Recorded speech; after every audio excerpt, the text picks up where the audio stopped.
سوال یہ ہوتا ہے وہ کون سے صحابی ہیں جنہوں نے زندگی میں ایک نماز بھی نہیں پڑھی لیکن وہ جنت میں جائیں گی؟ جواب، وہ حضرت اسیرم رضی اللہ تعالی عنہ ہیں۔ پس منظر یہ ہے کہ لڑائی کے موقع پر حضور صلی اللہ علیہ وسلم نے فرمایا جو اس لڑائی میں شریک ہوگا وہ جنت میں جائے گا۔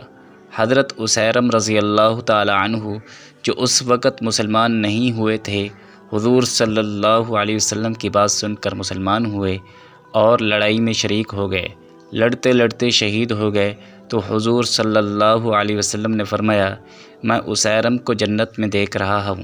سبحان اللہ۔ اللہ تعالی ہمیں صحابہ سے محبت رکھنے کی توفیق عطا فرمائے اور بغض سے بچائے۔